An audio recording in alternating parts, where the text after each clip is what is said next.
प्रिय बच्चों, आपको जैसा शुभकामनाएं। मैं गौतम पाठक हिंदी का शिक्षक हूँ। मैं क्लास 9 के अंतर्गत हिंदी काव्य खंड का एक जो साक्षी है उसका मैं जवाब बताने जा रहा हूँ।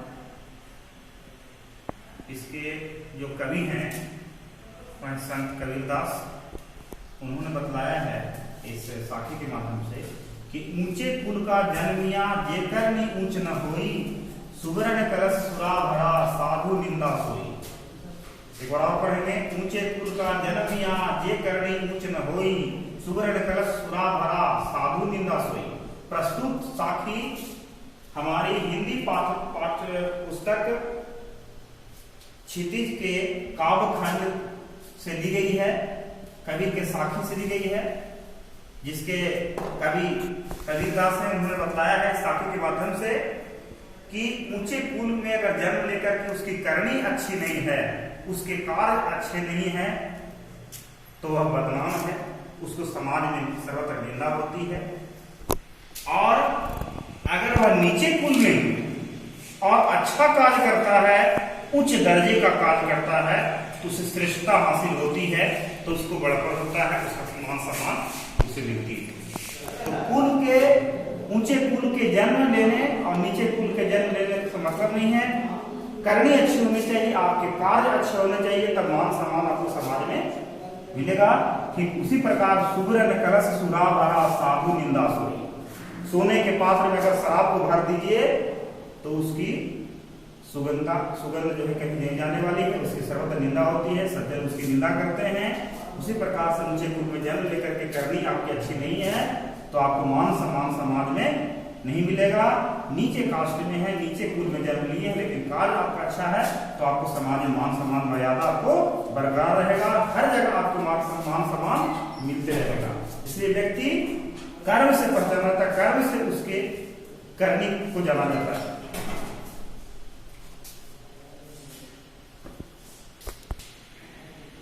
साखी जो कवि के द्वारा जो लिखे गए थे समाप्त हुआ। मैं कवि के शब्द के बारे में पढ़ाऊंगा, जो पद हैं उसके बारे में मैं बताऊंगा। मोको कहाँ ढूंढे बंदे मैं तो तेरे पास में। बहुत ही मनोरम शब्द उन्होंने लिखा है ये कबीरदास ने। मोको कहाँ ढूंढे बंदे मैं तो तेरे पास में, मैं नामे देवर नामे मस्जिद ना कावे कैलाश में। ना तो कौने क्रिया कर में नहीं योग वैराग में, खोजी होए तो तुरंत मिलो पल भर की तलाश में। कहे कबीर सुनो भाई साहब वो सब श्वासों के श्वास में। प्रस्तुत पंक्तियां हमारी हिंदी पाठ पुस्तक नवम क्लास की क्षितिज के काव्यखंड के शब्द पद से ली गई है, जिसके कवि संत कबीरदास ने उन्होंने इस पंक्तियों के माध्यम से यह बताया है कि हे मनुष्य मानो तुम किस अंधकार में भटक रहे हो, कहां ढूंढते हो, मैं तो तेरे पास में हूं, मैं तो तेरे यत्र तत्र हूं, इर्द गिर्द में घूम रहा हूं, कहां ढूंढते हो। ना मैं देवल ना मैं मस्जिद ना काबे कैलाश में, ना मैं देवालय में मंदिर में, ना मैं मस्जिद में, न काबा में। काबा जो है मक्का मदीना मुसलमानों के स्थल, और कैलाश में कैलाश पर्वत। मैं न मंदिर में हूं, न मस्जिद में हूं, न काबा में हूं, न कैलाश में हूं। ना तो कौने क्रिया कर में नहीं योग वैराग में, कौने क्रिया कर में नहीं, ना योग और वैराग में हूं। योग में भी मैं नहीं हूं, वैराग में भी नहीं हूं। खोजी हो तो तुरंत मिलो पल भर की तलाश में। अगर तुझे सच्चे मन से स्वच्छ चित्त से अगर तुम मुझे ध्यान करो तो मैं तुम्हारे हृदय में स्थित हूं, इर्द गिर्द हूं।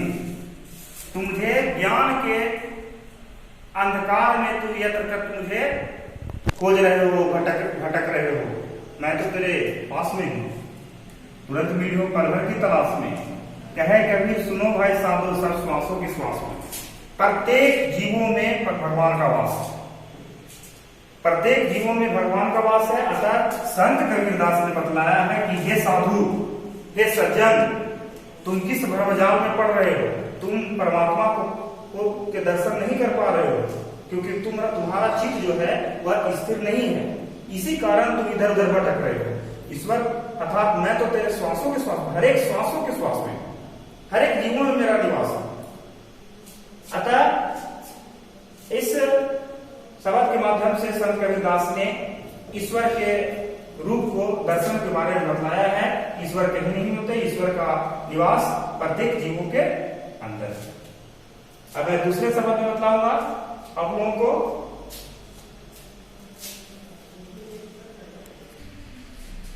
संत कबीरदास ने दूसरे शब्द में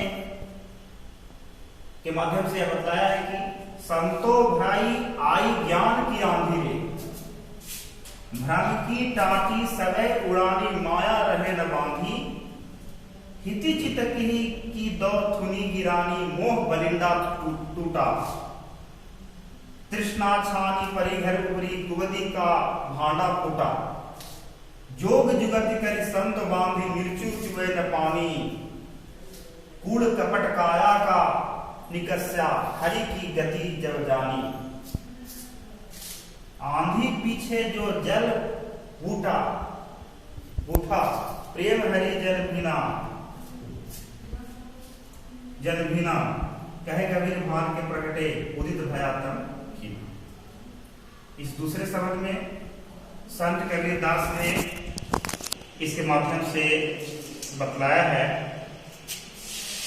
कि संतो भाई आई ज्ञान की आंधी, जब अंधकार दूर हुआ, जब ज्ञान का संचार हुआ, तो जितने भी भ्रम की जो टाटी जो थी वो सब क्या हो गए, सब उड़ गए, रस्से टूट गए, छप्पर उड़ गए, उसके जो नीचे से सपोर्ट के लिए जो दिए गए थे आधार के रूप में स्तंभ, वो भी टूट गए।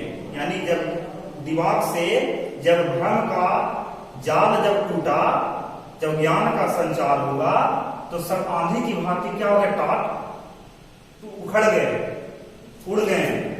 हिति चीत की दैथुनी गिरानी मोह बलिंदा टूटा, यानी मोह का क्या हुआ, मोह माया का जो भ्रम था वह टूट गया, क्योंकि जो हरि का दर्शन होने जा रहा है, ज्ञान का संचार होने जा रहा है।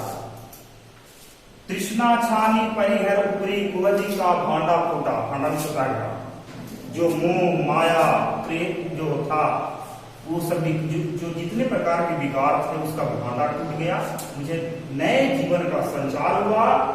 और जोग जुगति करी संत बांधी मिर्चू चुए न पानी, जब संत के शरण में जाते हैं तो ज्ञान का संचार होता है। संत भी स्वतः सात्विक प्रवृत्ति है, अगर उनके शरण में जाते हैं तो अच्छे विचार का रोपण होता है, अच्छे विचार का रोपण होता है, ईश्वर के बारे में जानकारी मिलती है। कूड़ कपट काया का निष्कम्या हरि की गति जब जानी, जब भगवान की गति जानी, भगवान के बारे में जब ज्ञानार्जन किया, तो उसमें मैंने पाया कि सब तो कुछ नहीं है, ईश्वर के सामने सब नगण्य है। ये मोह माया का संसार, ये सब बेकार है, ईश्वर की भक्ति में सब कुछ नहीं है, सब मोह माया सब छूट जाता है।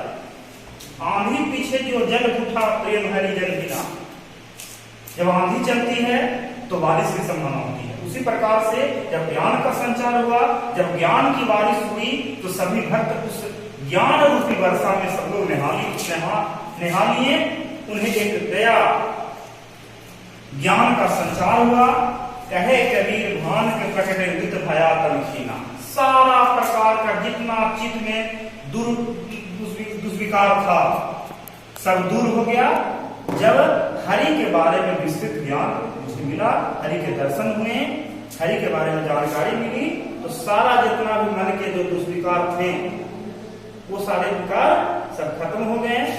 प्रस्तुत शब्द के माध्यम से संत कबीरदास ने बताया है कि हम अन्यत्र मोह ममता के रस्सी में गुथे हुए हैं, और जब ज्ञान का संचार होता है, ईश्वर के बारे में जानकारी मिलती है, ईश्वर के बारे में जानकारी मिलती है, तो हमें सभी प्रकार के मोह माया भ्रमजाल टूट जाता है और लगता है कि ईश्वर के सामने और कुछ नहीं है, यानी ईश्वर ही सबसे बड़ी शक्ति है।